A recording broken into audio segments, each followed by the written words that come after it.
Aquí comienza El beso de la paz y la justicia, con la conducción del pastor Roque Allegrini.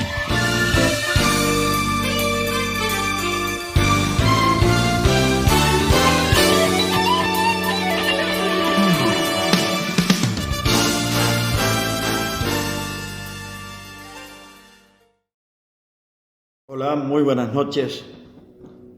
Estoy aquí otra vez con el plan en mi corazón de llevarle a usted una palabra fresca de parte de Dios que le ayude. Hay muchos momentos en la vida donde uno necesita una ayuda verdadera, profunda, y qué bueno cuando hay gente que lo recibe y al recibirlo le permite dar pasos hacia adelante, dejar de perder cosas importantes de la vida. En la antigüedad, le quiero contar una pequeña historia. En la antigüedad, en la Biblia, nos relata momentos que hay que conocer la historia de esos momentos porque si no, se dificulta la comprensión. Pero hace 2600, 2700 años, es decir, 700 años antes de Cristo, Dios tenía hombres, no había venido Cristo por supuesto, Dios tenía hombres a quienes les encargaba la tarea de ir a hablar con los reyes que había en aquella región. Israel pasó un periodo de 400 años aproximadamente dividido en dos reinos, el reino del norte y el reino del sur. Esto es parte de la historia registrada en la Biblia. Y hubo un profeta que se llamó Jeremías que tuvo que actuar de parte de Dios en un momento muy difícil de su país, muy difícil. Tan difícil que el periodo ese concluyó con la invasión de un ejército extranjero y con la destrucción de la ciudad de Jerusalén, nada más y nada menos. Es decir, Jerusalén fue destruida en esa oportunidad y luego va a volver a ser destruida por los romanos casi 700 años después. Ahora, Jeremías era un hombre muy fiel a Dios. No había facultades, no había universidades en aquel entonces. Posiblemente él estaba ligado a la familia sacerdotal, tenía un contacto. Lo cierto es que Dios un día le dice: Jeremías, anda y visita la casa del alfarero. El alfarero en aquella época era tan importante porque era el que estaba proveyendo los utensilios necesarios para la vida doméstica, es decir, jarrones, jarras, ollas, de todo lo que se hace con este sistema de alfarería, ¿no?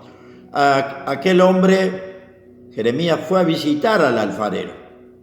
Y cuando fue, esto está registrado en el capítulo 18 del libro que Jeremías escribió, usted lo puede leer allí.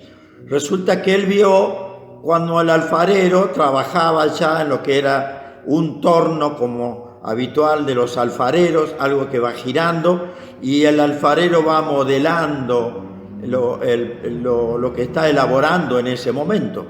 Él vio cuando fue que al alfarero se le rompió la vasija que estaba haciendo. Bueno, el alfarero, ¿qué hizo? Tomó el barro otra vez, lo volvió a mezclar, le puso un poco más de agua, no sé lo que hizo, no está el detalle allí, me supongo. Lo importante es que volvió a comenzar el trabajo y a hacerlo. Ahí para el relato de cuanto a lo que Jeremías vio, pero Dios le dice: bueno, Jeremías, ahora vas a ir a Israel, a este pueblo que se ha olvidado de mí, y le vas a decir: ustedes son como el barro que tuvo el alfarero en su mano. Es decir, yo los tengo en mi mano y yo puedo moldearlos a ustedes. Simplemente tengo que hacer el trabajo, aplicar mi juicio, mi fuerza, mi poder sobre ustedes y los cambio. Bueno, es una figura. Sería como una figura literaria que a Dios le encanta hacer, porque toda la Biblia está llena de figuras y que de alguna forma nos ayudan a entender el amor de Dios. Esta figura era para que Jeremías la transmitiera al pueblo, el pueblo recibió. Jeremías era enviado generalmente por Dios a determinados lugares y a hablar en público y decir cosas. A veces mandaba un emisario, tuvo un secretario que se llamaba Baruch, al cual a veces también lo mandaba y no iba a él porque Dios le decía no vayas porque hay peligro de que te maten, y mandaba a Baruch. Baruch decía esto lo manda Jeremías, lo entregaba o lo leía y se retiraba. Todo era por Jeremías. Y Jeremías ganó mucha enemistad con la nación, pero todo lo que Dios le mandó a decir aconteció. ¿Por qué? Porque la oportunidad a la cual Dios le dijo a Jeremías que lo enviaba para eso era provocar que el pueblo se arrepintiera, pero no lo logró. En ningún momento el pueblo se prestó a buscar a Dios de nuevo. Dios le daba promesa, pero también le daba juicio. La cuestión es que nada pasó en cambiar, todo siguió igual. El pecado que había en el gobierno, en el rey, en toda la gente que tenía dinero, el pecado y la presión que había sobre los pobres, eso continuó y finalmente aconteció lo que Jeremías temía, porque él sabía que Dios iba a hacer lo que él anunciaba. ¿Por qué la gente no creyó? Porque había un montón de otros profetas que hablaban y decían todo lo contrario a lo que Jeremías decía, y eran varios. Y me hace pensar esto en los tiempos. Claro, hay diferencia hoy, ¿no? El reinado en ese momento había empezado por indicación de Dios. Dios bendijo al primer rey, que fracasó, pero Dios bendijo al segundo rey, que vino a ser el emblema de Israel para todos los tiempos. Se llamó David. Hasta la bandera de hoy tiene una estrella que le llaman la estrella de David, mencionando aquel personaje que fue tan valioso y al cual Dios respaldó y le dio poder. Y Dios prometió que siempre iba a haber un descendiente de David en el trono, pero los descendientes no fueron como David. Se apartaron, fueron idólatras, desecharon a Dios, usaron el templo para cosas no santas. En fin, uno parece que la historia se repite.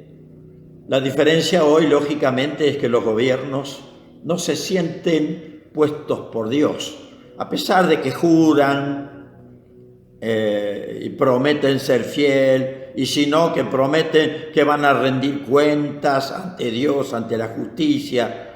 Nada de esto ha pasado mientras yo he vivido, a pesar de que ha habido mucha gente que ha estado realmente dirigiendo, por ejemplo, nuestro país, y nunca se le pidió que rindiera cuentas cabalmente.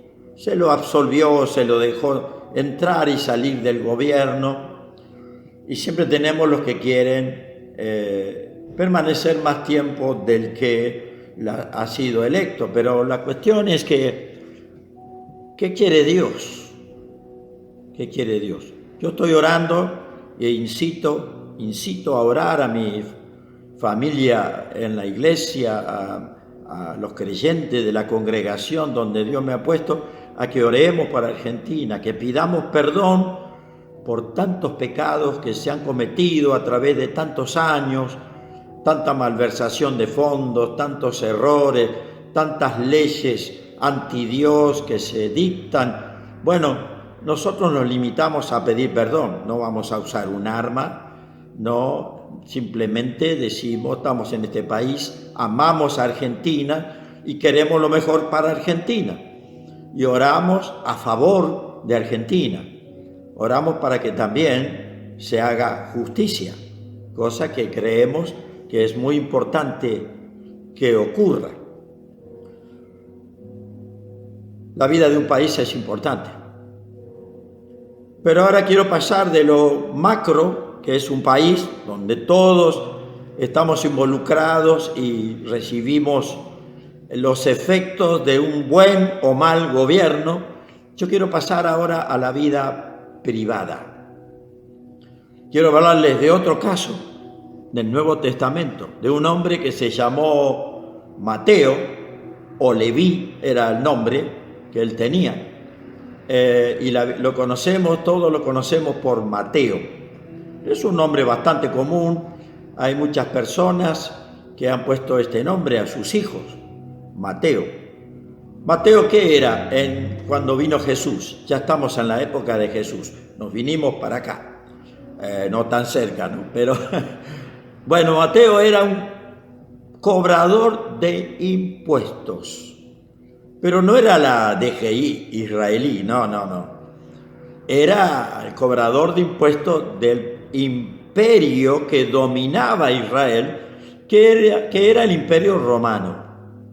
Roma estaba presente, todos sabemos que fue un tal Poncio Pilato que permitió que fuera crucificado Jesucristo. Él se lavó las manos, pero autorizó que Jesucristo fuera crucificado. Poncio Pilato era romano. Ahora, los romanos tenían poder sobre los pueblos, usted sabe, los que estudiaron escuela primaria y secundaria, saben que el imperio fue muy grande, y ellos le daban libertad a las naciones para que ejercieran sus costumbres. Procuraban no molestar para que la gente no procurara sacárselos de encima, es decir, tener una revolución para echar fuera a los invasores, a pesar de que pasaba, ¿no? Bueno, ¿qué hacían qué sistema tenían? Varios, pero también tenían uno que era elegir miembros de la nación dominada para que cobraran los impuestos para el imperio. Y a esa persona que tomaban, le daban una comisión.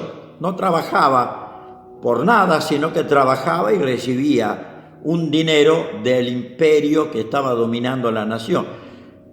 Era considerado ese trabajo un trabajo de una antipatria.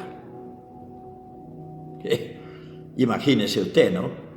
Cobrar impuestos, juntar la bolsa de todos los días, digo la bolsa porque había muchas monedas en ese entonces, y luego se iba a rendir cuenta al representante del imperio, se le entregaba el dinero, recibía su comisión y se iba a su casa, y al otro día otra vez.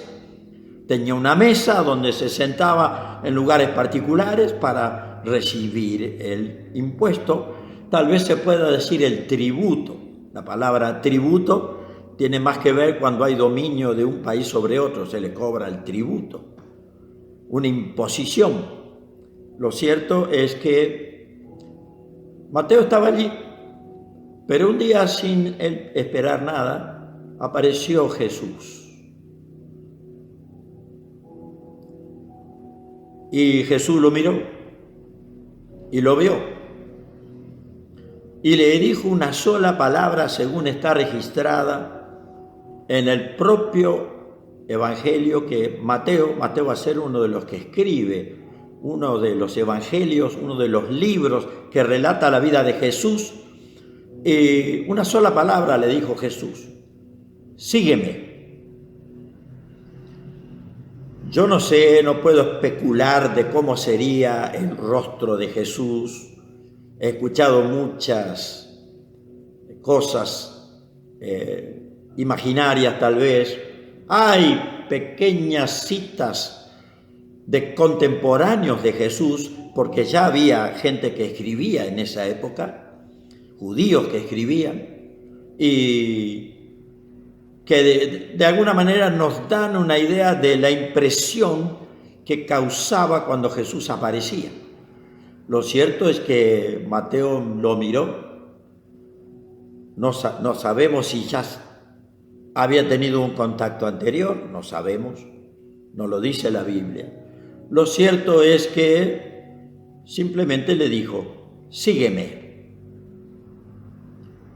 Para Mateo poder seguir a Jesús tenía que dejar toda la tarea que estaba haciendo. Dejar de cobrar impuestos, abandonar su trabajo, abandonar su comodidad por un lado porque tenía bienes, pero la incomodidad de ser rechazado, de ser tal vez maldecido por sus propios compatriotas.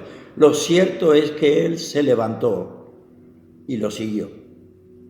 Y esa noche, la noche del día del encuentro, no tampoco dice la Biblia, pero seguramente ocurrió así. Mateo invitó a Jesús a cenar a su casa. ¿Qué era Mateo? Un antipatria, un recaudador de impuestos. ¿Qué fue después de encontrarse con Jesús? Después de ese día maravilloso para él, cuando Jesús fue al encuentro, cuando él tuvo oportunidad de llevar a Jesús a su casa y cenar con Jesús y los discípulos también, y algunos otros como Mateo en ese oficio. La cuestión es que desde el otro día Mateo siguió a Jesús en todas sus recorridas por todo el territorio, y cuando Jesús fue crucificado no estaba allí, fue uno de los que tuvo miedo, como todos, incluso Pedro, aunque Pedro se quedó cerca, pero finalmente a los 50 días estuvo presente Mateo cuando la iglesia nació, el día en que ocurrió un evento prometido por Dios y asegurado por el mismo Jesucristo, que es el derramamiento del Espíritu Santo que dio el nacimiento a la iglesia. Mateo. Me interesa que usted note lo que fue: odiado, antipatria, pero para Dios no estaba desechado, y él llegó a ser un seguidor de Cristo, un apóstol de Cristo, que dejó toda esa vida anterior para dedicar su vida al servicio de Dios, sin importarle todo lo que perdió. Es decir, para que haya logrado Jesús eso en él, indudablemente en Mateo hubo un arrepentimiento, una transformación. Argentina necesita la transformación de muchos argentinos, de cada uno de nosotros, un arrepentimiento sincero. Por eso yo le hablaba al comienzo de que en Templo Buenas Nuevas, Casa de Oración de calle Falucho, estamos orando por Argentina y muchas veces pedimos perdón por los pecados que no cometemos nosotros directamente, pero participamos de la elección, participamos de este sistema democrático y tenemos que someternos a él, resulte lo que resulte, y cuando las cosas van mal y el pecado es evidente, hay que pedir perdón a Dios para que Dios no nos envíe un tremendo juicio, como ocurrió, como le mencioné, con Jerusalén. Y tengo otro caso más aquí anotado en mis anotaciones que siempre trabajo. Ahora voy a mencionar una mujer. Una mujer. Hoy que las mujeres reclaman tanta atención y han sido adoctrinadas para odiar a los hombres. No me refiero a la mayoría, ¿no? Yo calculo que por resultados del censo, calculo que no debe haber más de un 5% de la población argentina que esté muy preocupada o algo preocupada por este tema. Lo cierto es que Jesús se encontró con una mujer y las costumbres de la época eran que los judíos, como Jesús lo era, no charlaban, no hablaban con mujeres. Estaba mal visto.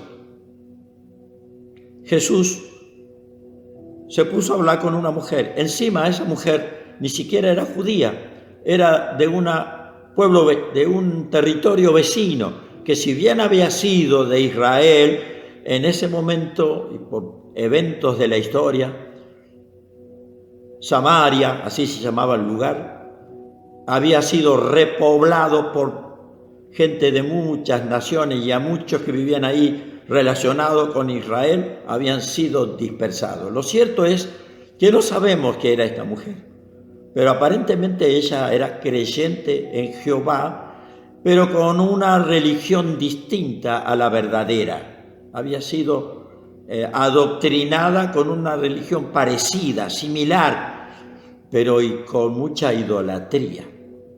Aquella mujer se sorprendió cuando Jesús habló con ella y le pidió de beber, porque era lo que estaba haciendo ella, tratando de sacar agua de un pozo. Jesús le dijo: ¿me das de beber? Y aquella mujer se sorprendió y directamente encaró el tema, le dice: ¿cómo? Si los judíos no hablan con mujeres, ¿por qué me habla usted a mí? Y bueno, Jesús le va a presentar un desafío. Las palabras de Jesús son profundas, son espirituales.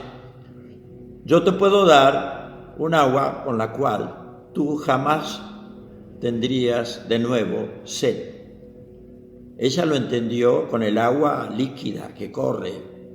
Y es más, miró a Jesús, no tenía nada, ni balde, ni nada. Dice: ¿cómo tú, que no tienes nada? Y este pozo es re profundo. Efectivamente, es un pozo que todavía existe en las afueras de ese lugar. Y creo que tiene 60 metros, una cosa así. La cuestión es que ella le dice: no tienes nada para sacar y me vas a dar agua a mí. Y Jesús le dice: el agua que yo te daré es una agua que te llevará a la vida eterna. Sin duda, Jesús no estaba hablando del líquido, estaba hablando de el bien espiritual que Dios quiere dar a toda persona y está dispuesto a buscar. Así que aquella mujer conversa, charla. Jesús le va a preguntar por su esposo, por su marido, y ella le dice: no tengo marido. Y Jesús le va a dar una confesión que aquella mujer queda desarmada. Le va a dar lo que nosotros llamamos una revelación, es decir, recibir en el corazón de una persona que está tratando con otra, recibir una revelación de cómo es la otra persona. Y Jesús le dice: mira, vos has tenido 5 maridos, es verdad lo que me estás diciendo, pero tuviste 5 maridos. Y el que ahora tienes no es tu marido, pero tienes uno. Y aquella mujer quedó totalmente sorprendida porque era verdad lo que Jesús le estaba diciendo. Y Jesús no pasaba habitualmente por ese lugar, pero cuando pasaba de largo. Ahora, en esa oportunidad él se detuvo y ese encuentro fue casual. No era poca gente la que vivía en Samaria. La cuestión es que aquella mujer muchos interpretan esto de los 5 maridos, que posiblemente ella haya sido una mujer, como le decimos, una mujer de la vida. Lo cierto es que ella, sorprendida por lo que Jesús le decía, va a recibir algo dentro de ella que va a transformar, que le va a desear recibir eso que Jesús ofrecía. ella va a ir a la población. Mientras tanto, los discípulos de Jesús que habían entrado al pueblo, porque ese pozo estaba en las afueras, y Jesús le dijo: entren ustedes, compren comida, yo los espero acá.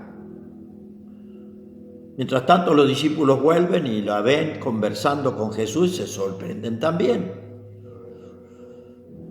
Lo cierto es que aquella mujer va a ir al pueblo, va a hablar con los vecinos rápidamente, va a decirle: acá afuera hay un hombre que me dijo todo lo que yo he pasado. Ese hombre no es común, es un hombre especial. No era un adivino, es un hombre de Dios que está allá afuera. Vamos conmigo, yo quiero que ustedes lo conozcan, y logra que mucha gente vaya a conocerlo. Y Jesús también les habla a ellos y quedan también sorprendidos, de tal manera que uno de ellos le dice a la mujer: ahora no solamente estamos creyéndote por lo que vos dijiste, ahora estamos creyendo en este hombre porque lo estamos escuchando. Por favor, Jesús, quédate con nosotros, seguí hablándonos. Jesús se compadeció de ellos y se quedó 3 días con ellos, hablándoles. Aquella mujer, yo diría que dejó de ser lo que había sido hasta ese momento al encontrarse con Jesús, y pasó a ser un testigo de Dios, o una testigo de Dios. Tremendo lo que hace Dios con las personas, las transforma. Mi ocupación todos los jueves es venir a hablarle a usted por esto. Hoy le quise presentar ejemplos que creo que vale la pena saber, porque todos necesitamos ayuda. Hay gente que no encuentra a Dios, está esperando que Dios venga a su encuentro, y le puedo decir que en raras oportunidades Dios lo hace, pero porque ve algo especial en las personas, que no le puedo decir exactamente qué es lo que Dios ve, pero por ejemplo, el apóstol Pablo, antes de ser apóstol, era un anticristo tremendo. Tal es así que murió gente por causa de él, murieron cristianos por causa de él. Y cuando iba para encerrar y meter en la cárcel más gente que seguía a Jesucristo, Jesús se le cruzó en el camino, y en ese encuentro él tuvo una experiencia maravillosa. Quedó ciego 3 días, porque tuvo una luz tan brillante que lo encegueció. Pero Dios le mandó un hombre, Jesús le mandó un hombre que oró por él. Esto que ocurrió era cuando Jesús ya había resucitado y se había ido al cielo. Pero tuvo una aparición de Jesús, ese Pablo, tremendo. Yo no sé si usted es pro Dios, pro Cristo, anticristo, no sé. Pero posiblemente usted tenga las consecuencias de los errores que haya cometido en la vida, que Dios le llama pecado, cuando hacemos las cosas fuera de su voluntad. Y por esa causa, yo le invito esta noche a que usted reciba a Jesús como Salvador y se decida a vivir con Él todos los días de su vida. Le digo que vale la pena. No le pongo como ejemplo los que entran o salen de templos. Hay gente que no le gusta esa actividad. Inclusive habla mal de los que entran y salen de los templos. Aunque cuando usted se convierta a Cristo va a querer ser uno de ellos. Lo cierto es que Jesús puede cambiar su vida. Le hablé sinceramente y me acerco para hablarle lo más cerca posible. Crea en Jesús. Es lo mejor que le puede pasar. Crea en Él. Señor amado, bendito Padre, como todos los jueves yo hago esta oración, oro por los que están escuchando, para que se conviertan y se entreguen a ti. En el nombre de Jesús. Amén. Dios le bendiga. Hasta la próxima.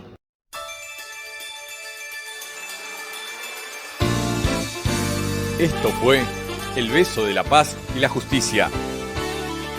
Nos encontramos el próximo jueves, 21 horas,